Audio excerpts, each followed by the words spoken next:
Meu nome é Alessandra Vick, sou mediadora de conflitos e professora, e no bate-bola de hoje eu tenho o prazer de receber a minha xará, Alessandra Bonilha, que é advogada e mediadora de conflitos e especialista em empresas familiares. E ela vem compartilhar sua rica experiência, contando os maiores desafios, como prevenir esses conflitos diante dessa área. Vamos juntos nessa?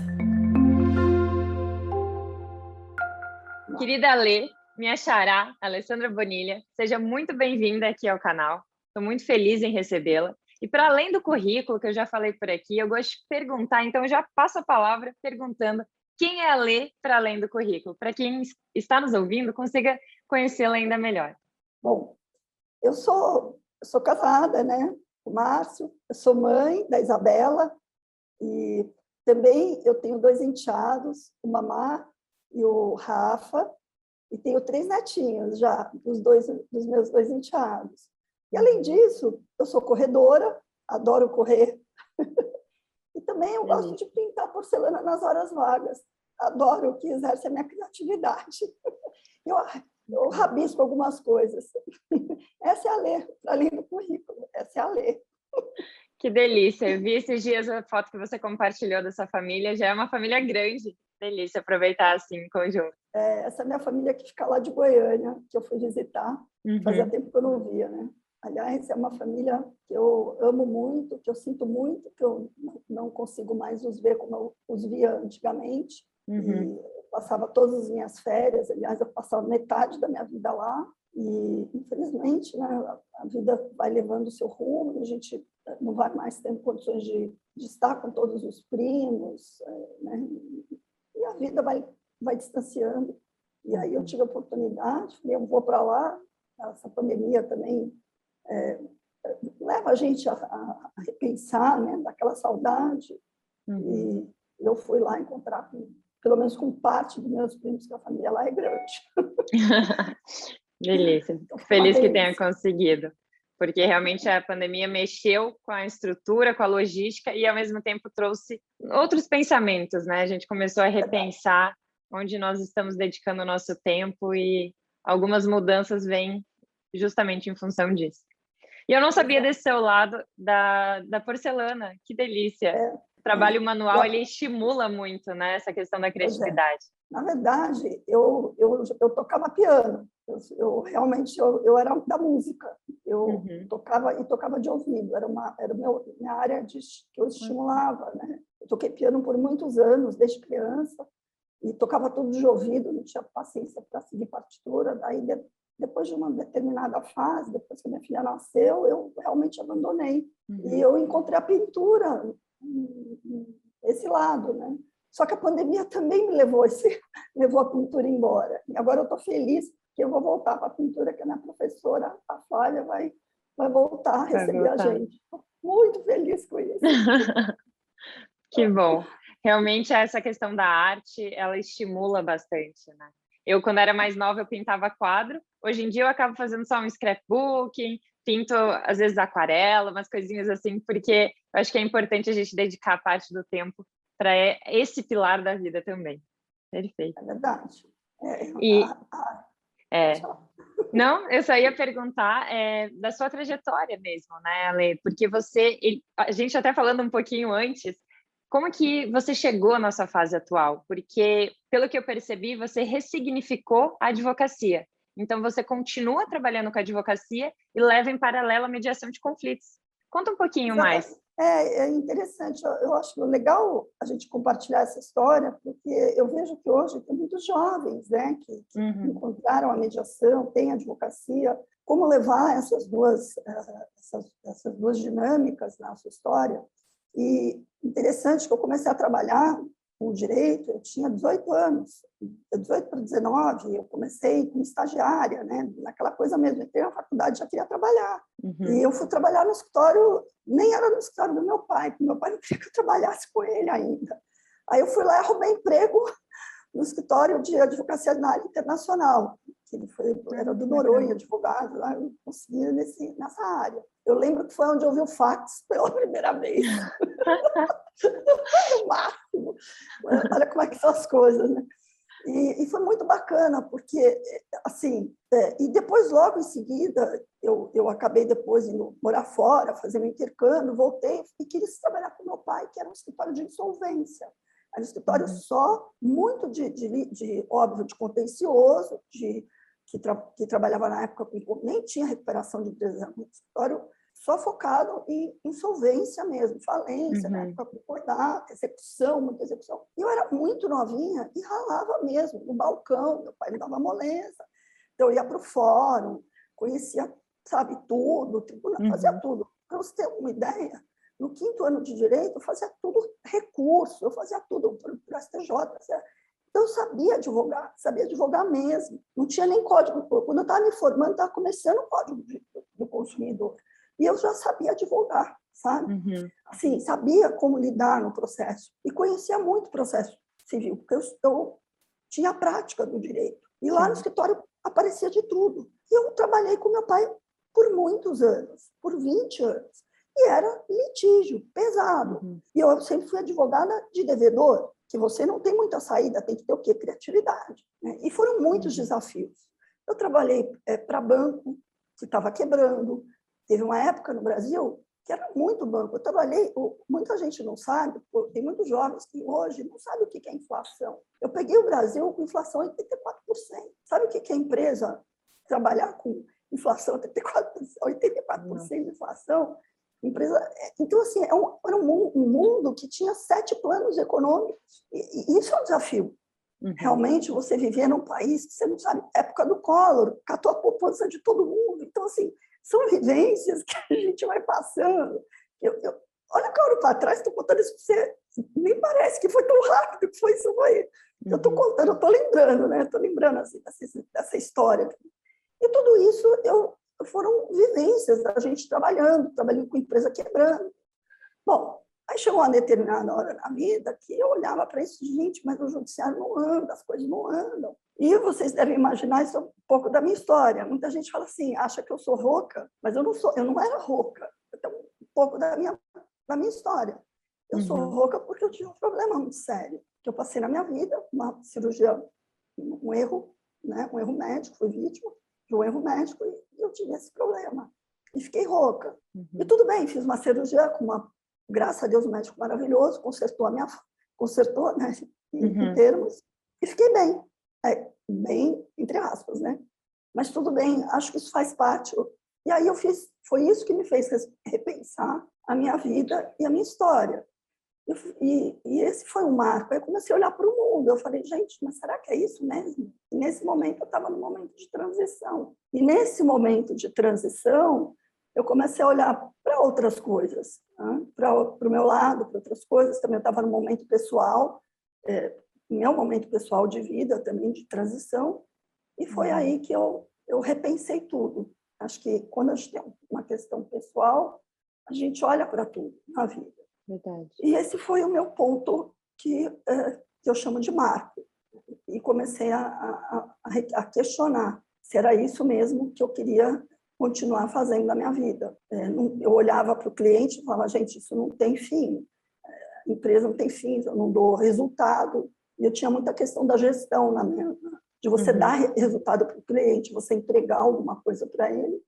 E não tinha fim. Aí eu fui buscar, e na hora que eu fui buscar, eu me deparei com a arbitragem. No primeiro curso, acho que no Brasil era na GV, era a professora Selma Lemes, Pedro, e eu fui me deparar com esse curso. E aí eu comecei a encontrar com a arbitragem. E aí, nesse curso da GV, eu me deparei com a mediação. Então, eu brinco que eu comecei a namorar com a arbitragem, mas eu casei com a mediação. Muito bom. Mas não tinha mediação no Brasil ainda, sabe? Não existia, assim, curso de capacitação, fui para fora do Brasil. Aí foi quando começou a mergulhar mesmo dentro desse mundo da mediação de conflitos. Foi. Aí eu fui para fora fazer minha primeira capacitação com uma amiga, com a Kátia. Esses dias eu escrevi para ela, falei, Kátia, estava fazendo umas coisas aqui, estava lembrando de você. Nós duas fomos fazer o nosso curso fora. E foi incrível. Foi até o Gary Friedman, que deu esse curso para mim, que nem foi na Califórnia, foi em Nova York. E foi maravilhoso. Foi um divisor de águas, porque aí você fala, gente, mas era isso que eu queria. Mas aqui no Brasil não tinha nada ainda, assim, não tinha... Aí só tinha o Adolfo, que quando eu voltei encontrei o Adolfo, né? Aí aqui no Brasil eu encontrei o Adolfo, e aí você começa a encontrar algumas pessoas afim. E assim, nessa época, a Kátia também me apresentou a governança, que eu falei, e a governança corporativa também estava começando, o IBGC estava despontando nessa época, as primeiras, o IBGC é o Instituto Brasileiro de Governança Corporativa, ele também estava criando as suas bases aqui, e eu realmente comecei a ver que eu que trabalhava com um universo de empresas em crise, falei, gente, isso aqui é a prevenção para as empresas não quebrarem, para as empresas terem uma prevenção também. Você tinha remédio, né? Foi por isso que eu comecei a olhar para isso, a olhar para esse universo como foda. Então, eu comecei a olhar para a advocacia e falei, tem outras maneiras, né? De você trabalhar com outros nichos. Então, eu comecei a olhar para a mediação e olhar para a governança como nichos que eu poderia atuar. Então, foi aí que a minha carreira começou a migrar. Eu comecei a migrar minha carreira, sair. E dali, claro, que levou um tempinho. Entre eu sair do escritório do meu pai, que eu saí do escritório do meu pai, e começar a abrir a minha consultoria, né? Que aí eu tive uma consultoria, e migrar para essa área de governança, para atender empresas, porque aí no Brasil empresas familiares era o que tinham. Briga atrás da outra, porque também inspirado na minha própria família de origem, né? A gente enxergava isso. Então, assim... Não, eu ia comentar que você aproveitou toda a bagagem que você tinha de experiência dentro do contencioso, com as empresas, foi também trabalhando com seu pai, e conseguiu ressignificar isso, vendo que, opa, não tem só esse caminho, tem outros também, e se encontrou através da governança, através da mediação de conflitos. Perfeito. Sim, foi esse a minha trajetória, assim, que eu fui ressignificar, fui encontrar como uma forma, né, de poder, de realmente poder ajudar, né, assim, com o que eu tenho e contribuir para a sociedade, porque, assim, eu acho que é esse ponto também, o que é a tua experiência, você está a serviço de quê, né? Qual é o propósito, né? Qual é o seu propósito? E foi nisso que eu olhei, eu falei, eu tenho um propósito, eu vou pegar minha bagagem, pegar o que eu sei e vou me colocar com esse propósito, para realmente estar aqui ao serviço de algo maior, com esse propósito. Então, é nesse sentido que eu vi, que eu me coloquei, né? E é isso que consegue motivar mesmo nos momentos desafiadores, né? Porque nós lidamos com conflito diariamente e nós, como mediadoras, como realmente pessoas tentando ajudar para que as pessoas consigam resolver, querendo ou não, nós estamos absorvendo muita emoção, absorvendo muita coisa e precisamos conseguir lidar com isso para ajudar e sermos profissionais ainda melhores, porque senão a gente mistura tudo e acaba não conseguindo dar o melhor. E essa questão de encontrar o propósito, eu acredito que ajuda a dar esse despertar e ter essa força nesses momentos, né? É fundamental. Eu acho que esse ponto foi no primeiro momento eu falava assim, gente, mas eu não quero escolher ser advogada e ser mediadora. Acho que esse foi um ponto para mim fundamental. Teve uma época eu falava, eu não quero ser, eu sou geminiana. Você vai falar para um geminiano que ele tem que fazer uma coisa só? É difícil. Eu sempre quis fazer as coisas geminianas é difícil, não dá para escolher. E outra coisa, saber usar os chapéus e também se preparar. Esse foi um ponto. Eu sempre estudei muito. Eu fui fazer várias formações para aprender a não misturar o que é meu, a gente fala não se emaranhar, né? Não se emaranhar, porque eu tinha as minhas questões também, as questões que eram pessoais. Muitas vezes você se depara com situações que você fala, gente, mas isso aqui eu enxerguei. E você aprende, mas para isso você precisa estudar, fazer curso, ter supervisão. É preciso ter supervisão, porque você também precisa de supervisão. Né? Você precisa ter precisa muito autoconhecimento para você não se emaranhar com um conflito que é do outro. Então, eu passei muito tempo estudando, muito tempo trabalhando os meus, o outro, para você aprender a ter aquela distância. A hora que você está ali e sabendo para que o cliente está te contratando, ele está te contratando para você advogar ou para você mediar. Esse é um ponto também, né? Eu falava assim, aqui eu tô sendo contratada para quê? Para fazer uma consultoria de planejamento sucessório, governança, organizar a família para isso, ou eles estão me chamando aqui para fazer mediação. Então, eu deixava sempre isso muito claro esse distanciamento. Para não misturar os papéis, né? Porque, assim, quando eu estou ali como mediadora, eu sei que eles vão precisar de uma ajuda de um advogado, porque as decisões, elas são necessárias, que muitas decisões que serão tomadas ali, em alguns momentos, dependendo do que eles vão fazer, eles vão precisar de uma ajuda externa, eles precisam ser informados de uma ajuda de um advogado, e não vão, mesmo que eu sei, lógico que eu sei tudo, mas ali eu não estou como advogado, eu não estou, estão me contratando como mediadora para conduzir ali aquele processo. Então eu aviso, eu falo, olha, importante ter um advogado aqui nesse momento, porque o meu papel, eu preciso ter muita clareza disso. Isso eu sempre deixei muito claro, desde o início. Então, essa consciência, para mim, ficou muito tranquila desde o início. Agora, quando eu estou no papel de advogada, para mim é fácil. E já teve momentos que eu olhei ali, o conflito está muito profundo, não é uma coisa rasa, não. O conflito está muito complicado. Você tem que ter a sabedoria de também falar, olha, aqui, se eu entrar nesse papel e querer mediar, não vai funcionar. A gente precisa saber endereçar, chamar alguém de fora para trabalhar ali aquele problema. Entende? Porque vai escalar, o negócio vai ficar complicado e não vai ser proveitoso. Então, o profissional tem que ter esse, sabe, ele tem que saber agregar o profissional do mediador na hora certa. Perfeito. E hoje em dia eu acredito que uma das coisas que o advogado precisa é justamente saber qual o melhor caminho para o cliente naquele momento, né? Então, tem momentos em que é pela mediação de conflitos e tem momentos que não, é através de uma ação judicial. E aqui você comentou um assunto, Ale, que eu achei bem interessante, que vai já para outra pergunta que eu queria linkar. Quais são os maiores desafios, dentro desse contexto que é a sua paixão, das empresas familiares? Você já foi falando um pouquinho, mas queria que explorasse ainda mais. Olha, eu, assim, dentro desse período todo, primeiro que família, quando, assim, empresa familiar, né, que está tudo misturado, volta para casa, você cresce nesse ambiente.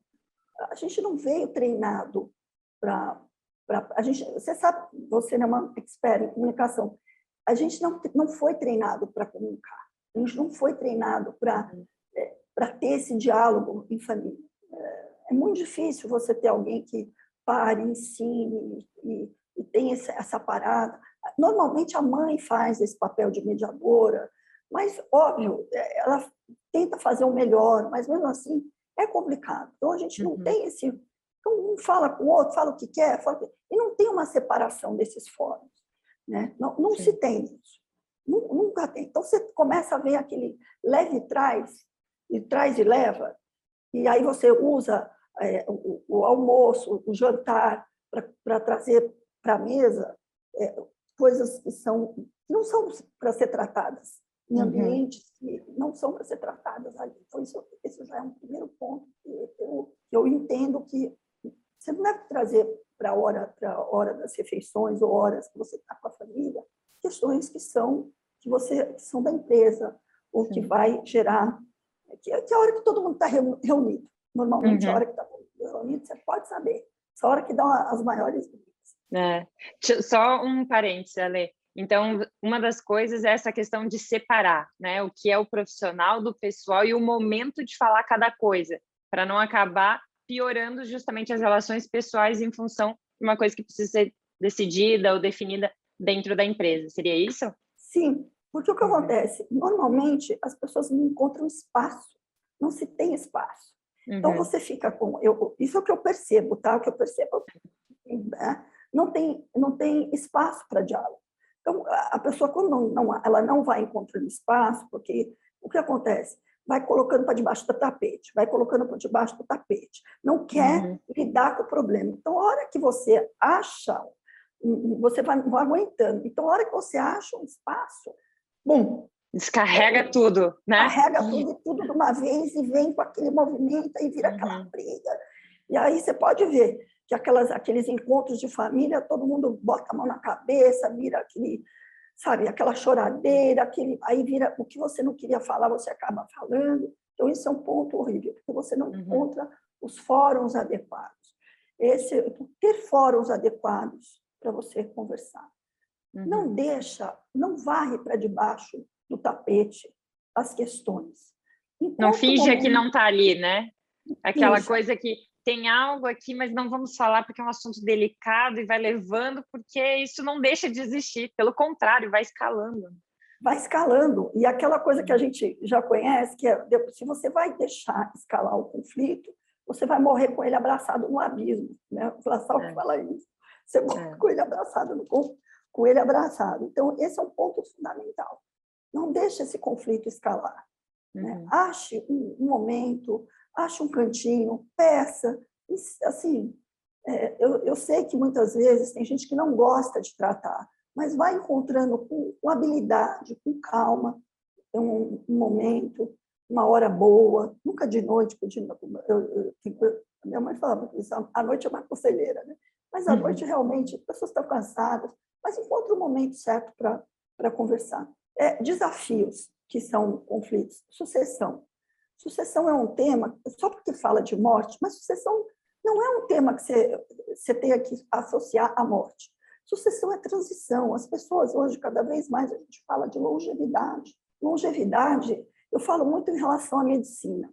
A medicina, durante muitos anos, a gente tratou como a medicina, como se eu tratasse as questões só com remédios, né? Então, eu vinha lá como, vamos dizer, com remédio. Hoje, não, a gente trata a medicina como quê? Como prevenção. Não é verdade? Hoje, a gente vai no geriatra, a gente vai no médico para tratar como prevenção.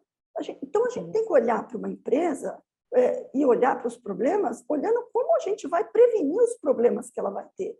E aí, eu queria até fazer uma observação. Você sabe que nós temos um ciclo de vida, né? Você temos um ciclo vital. Infelizmente, a gente não tem como fazer um turnaround, como nas empresas. A gente não tem como fazer a gente conseguir dar a volta, né? Porque, infelizmente, a gente morre. Não tem como. Mas as empresas têm como se reinventar. As empresas também têm um ciclo de vida, sabia?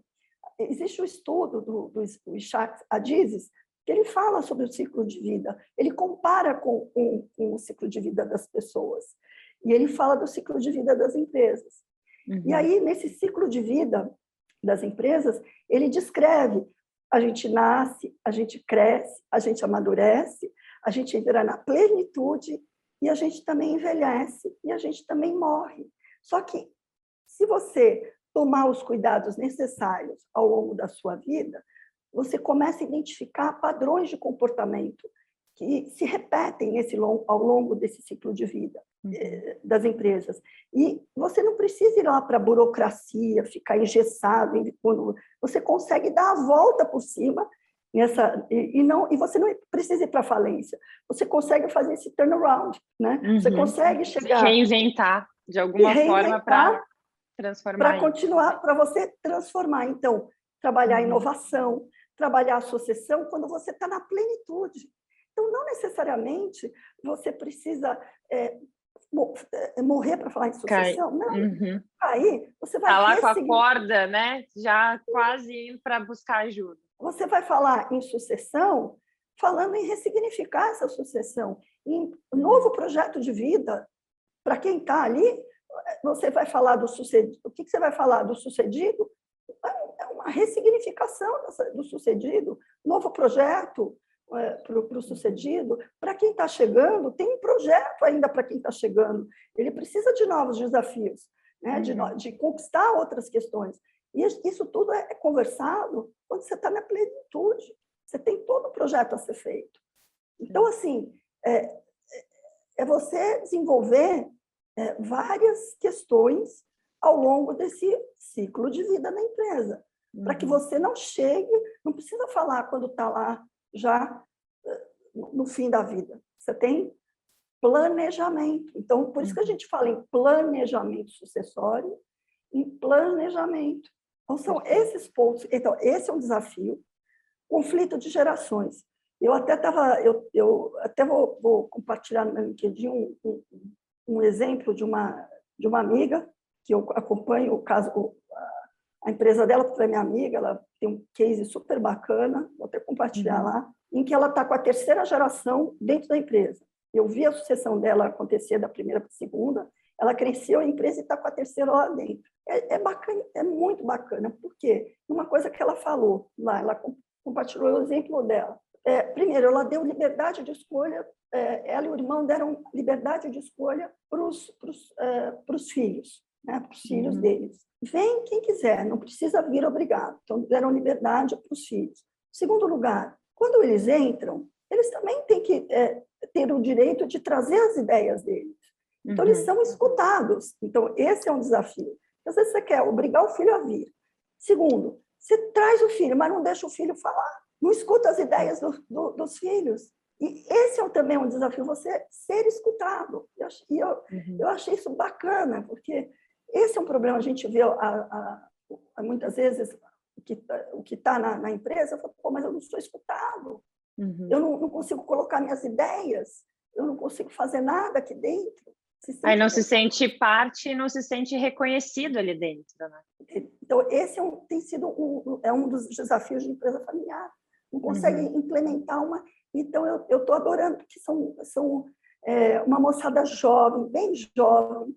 É lógico que eles estão de olho, né? Como eles estão ali, estão dando liberdade com responsabilidade, estão controlando também, mas é uma forma bacana de você estimular essa nova geração, que tem consciência de que eles estão ali também para ressignificar o que os pais estão fazendo, para colocar a empresa num novo patamar. Achei bárbaro.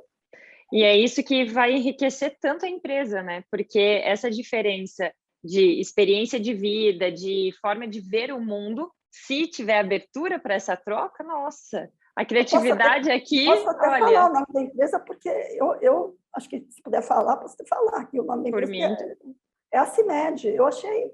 Eu sou amiga da Carla, né? Assim, eu até comentei com ela que eu ia compartilhar no LinkedIn essa experiência, que eu achei assim... o artigo que ela escreveu, a CIMED, eles cresceram muito e foi muito bacana.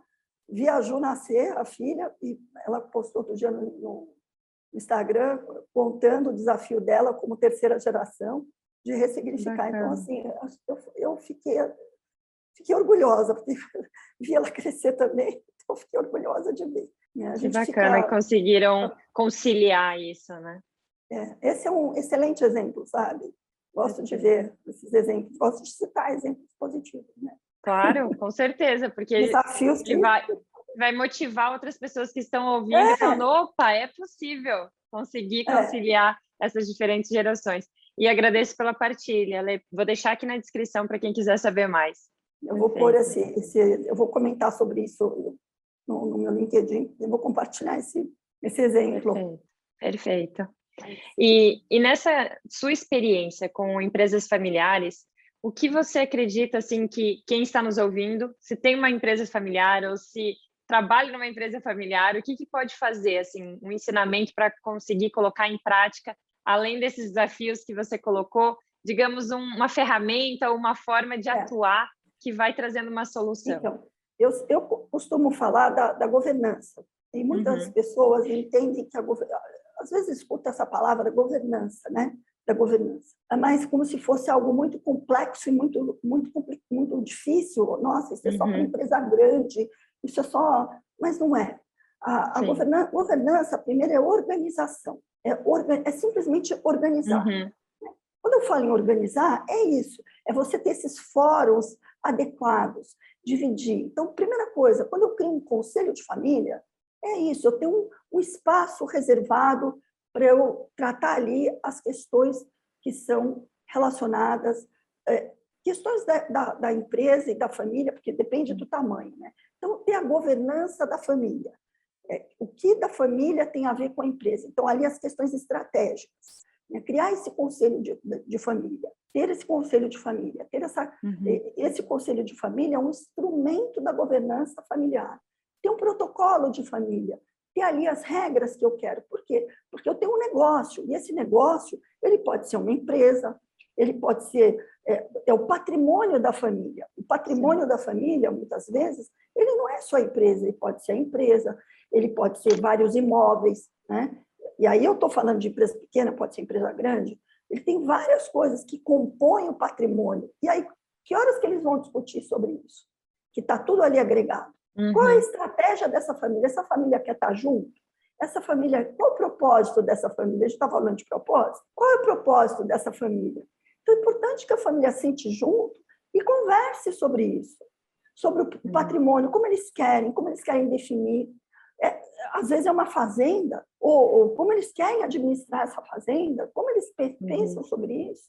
Porque, como eu falo, as questões vão envelhecendo, vão ficar juntos, como eles querem fazer sobre isso, tem mais imóveis envolvidos. Então, todo esse patrimônio, é importante que a família discuta sobre todas essas questões. E com transparência, né? Para que haja e fortaleça a confiança. Exatamente. Porque essa falta... Porque, outra questão, às vezes tem só um filho que trabalha no negócio, e os outros não trabalham. Então, tem a questão de dar satisfação, assim, no sentido de transparência. Quais são? E essas questões são importantes que fiquem esclarecidas. Então, tá bom, ele trabalha. Quanto que ele recebe por isso? Falar em remuneração, as pessoas acham isso. Mas nós vamos falar sobre isso? Sim, tudo que é falar, não tem problema. Não tem, vamos dizer, estabelecido. É um trabalho, gente, dá trabalho. A pessoa, às vezes, ela tem um outro trabalho, ela se dispõe a trabalhar para a família, para organizar, para prestar contas, fazer planilha, administrar, falar com um, falar com o outro. É um trabalho fazer tudo isso.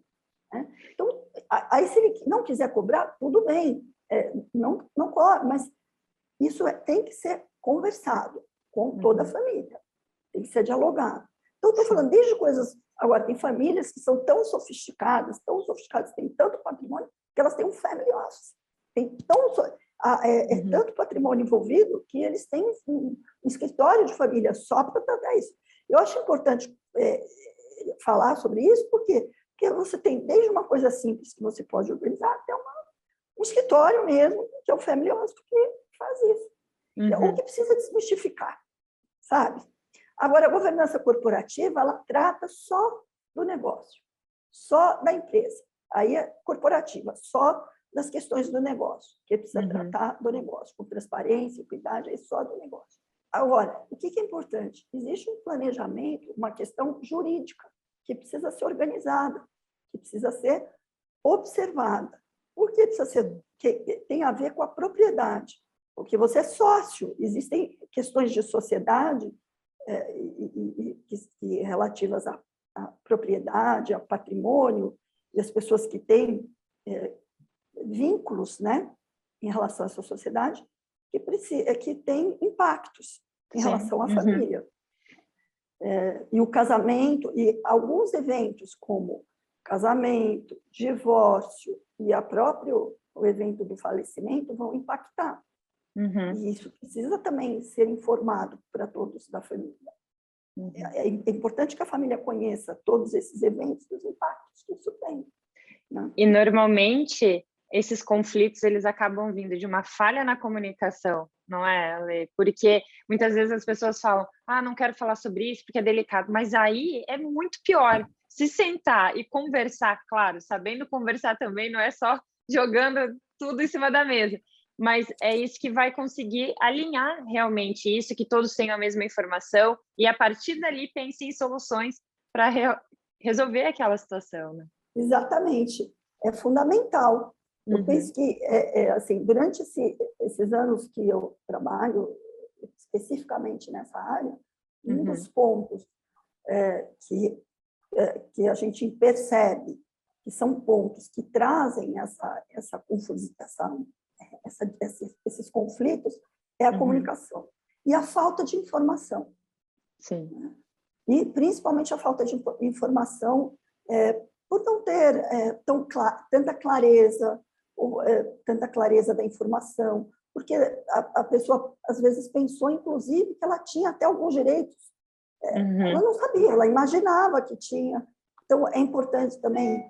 E aí ela tinha certeza que, durante todo aquele longo da vida, ela talvez tivesse aqueles direitos. E quando ela sentou, consultou advogado e descobriu que, de repente, ela não tinha. Mas isso tudo é aquela questão, né? A clareza, a informação. Alinhamento de expectativa. Alinhamento de expectativas. E mais, às vezes, e por isso que a mediação também, nessas questões, quando você traz a mediação, às vezes até algumas questões jurídicas que muitas vezes o direito talvez não abraçaria, mas o fato de você trazer para a mesa e alinhar algumas expectativas, você consegue resolver. Você acredita? Eu já, sabe, assim, algumas expectativas de pessoas que, em tese, não seriam atendidas.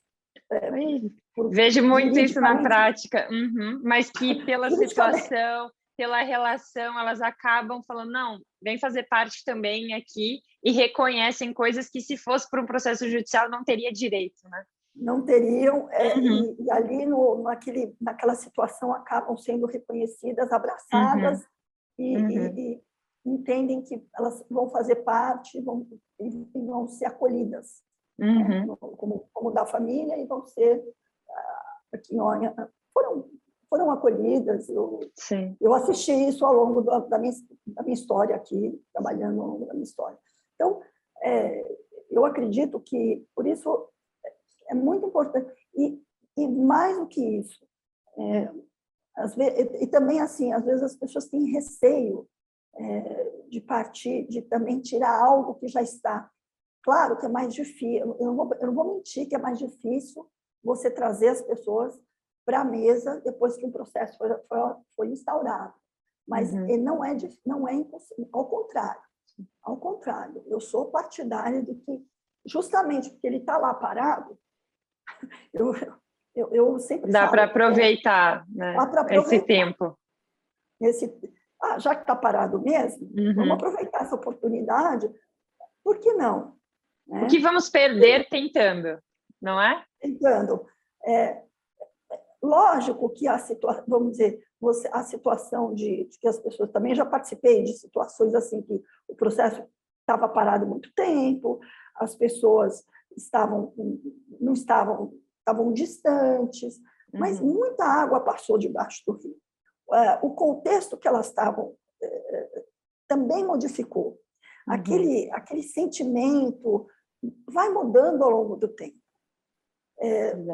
Tem muitas questões, claro, tem muita tristeza, porque conflitos familiares, as pessoas, elas brigam e elas jogam muita energia, né? Negativa de sentimentos, fica aquele sentimento de negativo, né? De ruim. E misturando, né? Misturando a questão do pessoal com o profissional ali, é bem difícil fazer essa separação, ainda mais numa situação assim. Mas, por outro lado, quando passa muito tempo também, tem outra coisa. Você vai olhar, bom, vamos resolver? Já passou muito tempo. Agora, vamos resolver? Vamos tentar dar principalmente quando tem patrimônio, assim. Em alguns casos, eu posso dizer que em alguns casos você tem chance, porque já passou muito tempo. Então, alguns casos é possível que as pessoas comecem a olhar como... Não que elas vão se abraçar, olha... Não acredito. Pode ser também.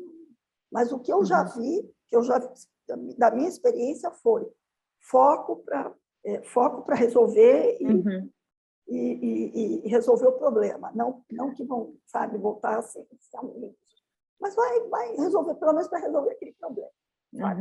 Vamos tirar da frente isso aqui, vamos dar uma destinação ao que a gente ainda tem para resolver. E nessa busca, justamente, como você comentou nesse caso, já está há muito tempo aquilo, eles querem resolver, que não aguentam mais continuar seguindo com aquela situação, envolvendo tanta gente, estresse, enfim, tudo que envolve uma ação judicial, por muito tempo. E aqui, mais ainda pela questão da familiar, né? Que mesmo afastado, há um vínculo, né? Então, há um impacto nisso em todos da família. E dentro disso, você comentou, não necessariamente vão se abraçar. Realmente, não quer dizer que é uma varinha mágica que, opa, então a partir de agora, melhores amigos, voltou como se nada tivesse acontecido. Não, não é isso. Mas pelo menos tem a possibilidade de resolver aquela situação. E às vezes, como eu já vi em alguns casos, eles realmente voltam a ter uma comunicação melhor, voltam a restabelecer minimamente aquela relação, e aquilo pode, aos poucos, resgatar um pouco o que eles perderam, né? Então, dependendo da situação, ainda tem esse risco positivo de impactar dessa forma. Eu acredito, assim, pelo menos os que eu vi, foram assim, para resolver o problema, conseguiu resolver, mas esses que estavam processualizados, sabe? Conseguiu resolver. Mas, assim, eu sempre tenho esperança, né? Eu sou otimista. Não, eu já vi casos de conseguir chegar a uma solução e também reatar um pouco, não digo melhores amigos, não digo a melhor relação, melhor do que antes, mas resgataram aquele contato e a partir dali começaram a tentar se relacionar de forma diferente também. Então, há essa esperança e eu também acredito muito no poder do diálogo. Então, muito dá para ser resgatado por isso. Por isso que eu sou favorável que, assim, que se comece o trabalho o quanto antes, trabalhando com essas ferramentas, o quanto antes, que as pessoas...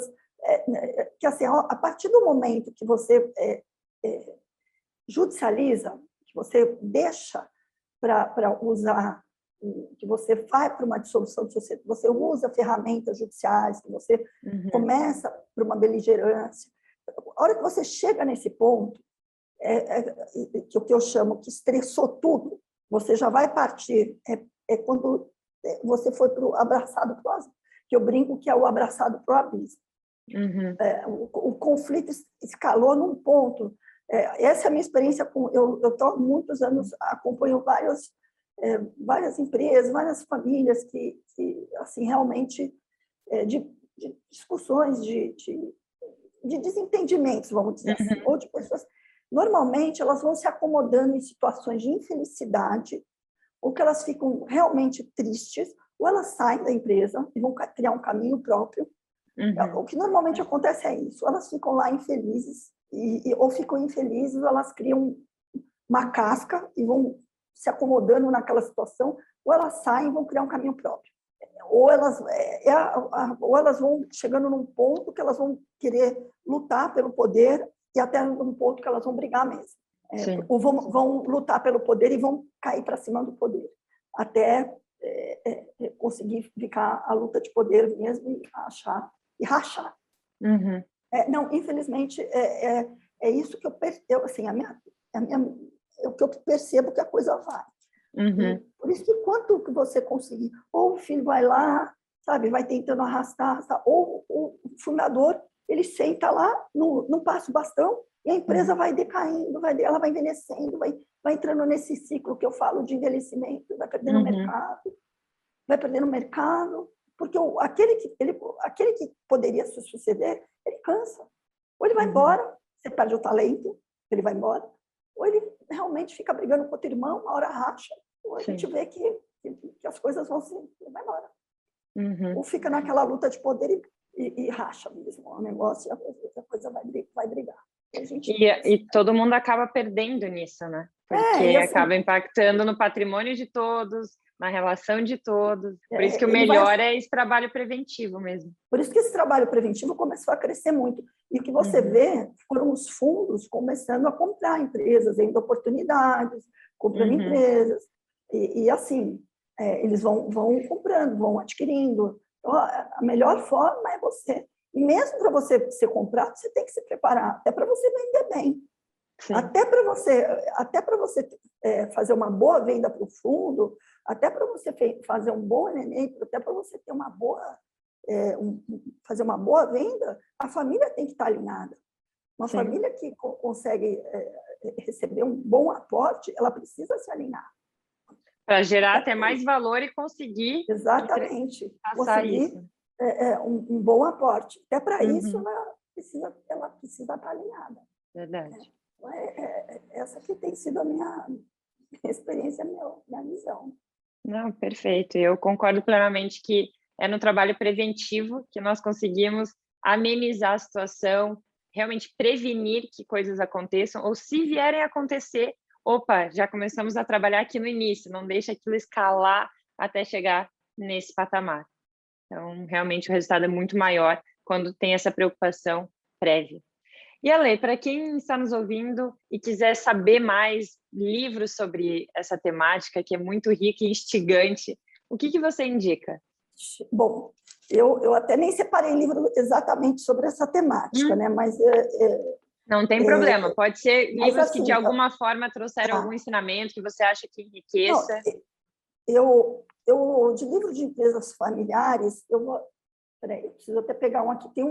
Eu escrevi, tem um livro, uma coletânea de livros sobre empresas familiares, tem um recente que a gente escreveu com o pessoal da GV, que eu fiz parte de um grupo da GV, a gente tinha um grupo de estudos durante 10 anos na GV, e nós fizemos uma coletânea de vários artigos desse grupo, né, que publicamos, fizemos essa publicação.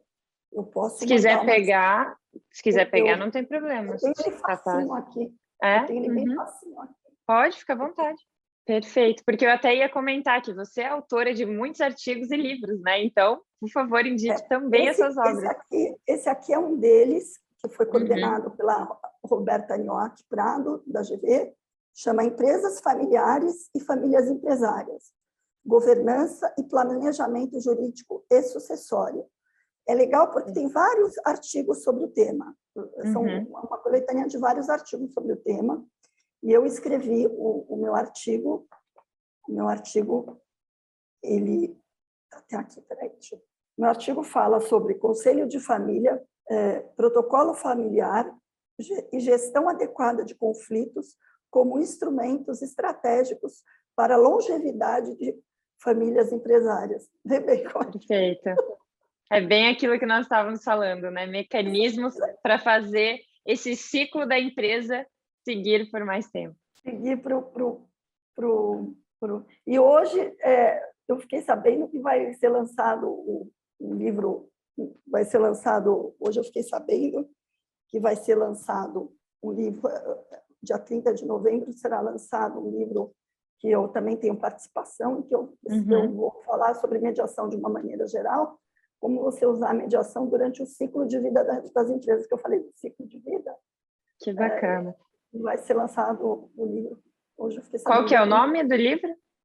Esse é Temas de Mediação e Arbitragem. Ele é coordenado pelo Franco. E é Temas de Mediação e Arbitragem. Preciso até pegar aqui, porque eu acabei de saber que do lançamento. Notícia em primeira mão aqui. Notícia em primeira mão. Temas de Mediação e Arbitragem. É o 6º volume que eles lançam, que ele vai lançar. E hoje eu fiquei sabendo, e hoje se chama Temas de Mediação e Arbitragem. São também vários coautores. Vai ser lançado dia 30 de novembro. Aí eu mando para vocês. Combinado. Agora, obrigada. O livro e os outros que você tinha? Esse livro é muito bom. Então, eu estou no começo ainda, mas está me inspirando. Agora eu estou apaixonada pela economia comportamental. É o que está me movendo nesse momento. Eu estou estudando. Comecei a estudar boas reflexões, né? Eu estou apaixonada por. Eu já tinha escrito na época do artigo de mediação de recuperação. Eu comecei a ler sobre análise econômica. E agora eu peguei esse livro para ler, O Rápido e Devagar, do Kahneman, que foi o psicólogo que ganhou o Nobel de Economia, e eu estou apaixonada por esse livro. Eu estou assim, começando a ler, porque ele é denso, mas eu estou apaixonada por esse tema.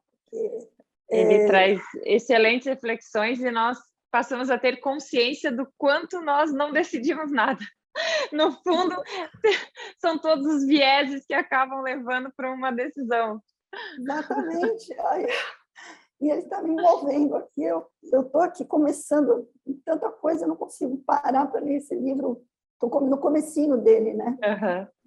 Esse ano eu participei de um grupo de leitura, lemos um livro por mês, os livros de Harvard, né? Então, nós lemos um livro por mês, fiz a releitura dos livros de Harvard, então, foi um por mês, foi assim, delícia. Bacana, né? Então, foi corrido. E tem algum outro que você tinha separado ou eram esses? Não, eram esses. Eu quer dizer, esse foi o último, só para pegar o negociando o negociável, que foi o último do de Harvard. Eu não tinha lido esse ainda. Eu recomendo, porque é maravilhoso. Achei maravilhoso esse. Eu não tinha lido, eu li agora. Desses de Harvard, esse eu não tinha lido aqui. Adorei. Então, muito assim, bom. E se tiver algum para me recomendar, Alessandra me recomenda, porque eu só fico lendo livro técnico, entendeu? Então, eu não acho que isso é livro técnico. Para mim, isso é livro que eu tenho, porque não dá tempo de ler outra coisa. Não, mas está ótimo. A ideia era trazer livros que tenham, que tragam essas reflexões, que ajudem a agregar ainda mais. E eu assino embaixo todos que você indicou. Eu tenho meu guru inspirador, que eu vou falar, que eu estava falando para você, né? Que eu falo que ele é meu guru inspirador. Não é pela religião, não é questão de religião, é questão de ele ser um psicanalista. Ele é um rabino, ele é psicanalista, mas ele é uma pessoa inspiradora pelos ensinamentos que ele dá, pelo que ele traz, que ele, para além disso, aliás, ele faz o caminho de Abraão, que é o Milton Bonder. Eu gosto muito da forma como ele aborda a vida, ele traz as questões da vida. Eu conheço ele justamente, eu o conheci desde aquela época dos meus 30 anos, quando eu tive as minhas mudanças, foi uma das lá atrás, lá atrás das minhas mudanças. Então, ele faz parte das minhas mudanças. Tem um significado ainda maior. Então, eu acompanho ele desde então, né? Então, assim, uma pessoa que é assim como ele, a monja. Então, não tenho essa coisa de pessoas inspiradoras que eu acho que é bacana a gente ter como para escutar, né? Para esse mundo. Com certeza. Aquelas pílulas de motivação, de inspiração para ajudar a seguir cada vez mais. Indo nessa linha, Ale, indo também na linha do que nós falamos antes, de propósito, eu gosto muito desse livro, já indiquei por aqui, mas acho que vai ao encontro nesse nosso bate-bola, que é Em Busca de Sentido, de Viktor Frankl. Ele é, assim, sensacional, eu indico para todo mundo, porque ele traz um despertar realmente único, porque ele vivenciou, infelizmente, né, na Segunda Guerra Mundial, ele esteve dentro do campo de concentração, só que conseguiu sair. E nisso ele fez um estudo com as pessoas e criou a logoterapia, que foi com base nessa experiência que ele viveu. Então, aqui, o livro ele é dividido em duas partes. Uma contando as experiências dele lá, internamente. Então, é pesado, não é um livro fácil, é um livro que a gente tem que ir devagar, digerindo, porque é intenso. E na outra parte, ele conta como que funciona a logoterapia. Então, assim, é incrível. Para mim, ele foi muito marcante, porque ele fala bastante sobre essa questão que é desafiador, sim, dependendo do contexto em que a gente está, mais ainda, mas sempre é possível encontrar um propósito para sair daquela situação. Então, vale a pena. Fica essa minha indicação hoje, Ale. Obrigada, Ale. Adorei. Depois me conta o que achou. Eu vou contar, porque nossa, já vou anotar aqui, já vou anotar, vou ler. Vale a pena mesmo. Acho que você vai gostar e vai nessa linha que você estava falando de buscar inspiração, propósito. Tudo. Sim. Então, eu sempre fico procurando livros assim. Obrigada, super dica. É isso. E agradeço pelas suas indicações também. Acredito que quem nos ouviu até aqui, com certeza vai levar muito da sua experiência, de toda essa troca que você compartilhou. Então, agradeço imensamente, Ale. E para finalizar, tem alguma mensagem, alguma coisa que você gostaria de fechar esse nosso lindo encontro? Eu sempre fico pensando, né? O que eu vou falar de mensagem? Meu Deus, toda vez que eu vou fechar, eu penso, né? O que eu vou passar de mensagem para as pessoas? E, assim, eu sempre falo do diálogo, né? As pessoas hoje esqueceram de dialogar. As pessoas gostam de debater, né? As pessoas adoram ter razão, adoram dar opinião para tudo. Então, adoram dar opinião de tudo, falar que tem opinião para tudo, mas eu queria hoje deixar uma mensagem de diálogo, e diálogo pressupõe escuta. Então, acho que a minha mensagem hoje é escutar, mas escutar para compreender. Acho que a minha mensagem é essa. Vamos escutar o outro para compreender o que ele quer dizer. É isso. Porque quem será que está ouvindo a gente, né, Ale? Para onde será que está indo esse nosso bate-papo? Para além de mediadores. Né? Então, eu espero que essas pessoas possam escutar para além e compreender. Perfeito, Ale. Finalizou com chave de ouro, porque realmente é isso. É a escuta que vai permitir que tenha um diálogo construtivo. E, na minha opinião, e acredito que na sua também, em função de tudo que compartilhou aqui, a base do relacionamento está na comunicação. E esse relacionamento pode ser no contexto profissional, no contexto pessoal, qualquer área está aqui ligado, atrelado com uma boa comunicação. Excelente essa partilha, acho que finalizou com uma boa reflexão. E para quem quiser saber mais sobre escuta, eu entrevistei o Tomás Brio, falando justamente sobre a importância da escutatória. Eu deixo aqui o vídeo para quem quiser saber mais. Que vai muito ao encontro dessa nossa fala hoje também, né, Ale? E obrigada demais pela sua partilha. Como você disse, quem será que está ouvindo? Eu acredito que muitas pessoas com quem eu tenho falado, que vêm acompanhando aqui no canal, elas acabam, algumas vindo da nossa área de mediação de conflitos, outras não. Outras elas vêm por esse interesse de como que eu posso fazer para melhorar ainda mais os meus relacionamentos, e foi por isso que nasceu esse canal. Então, hoje foi muito ao encontro desse propósito. Agradeço por ter doado um pouco do seu tempo aqui hoje. Foi um momento muito rico. Obrigada. Obrigada, Ale. Muito obrigada. Obrigada. E agradeço a cada um que nos ouviu aqui hoje. E fiquem à vontade para mandar nos comentários. Se ficou com alguma dúvida, se quiser informação, ajuda com algo, pode enviar que a gente tem todo o prazer em ajudar. Exatamente. Um beijo grande e até o próximo vídeo.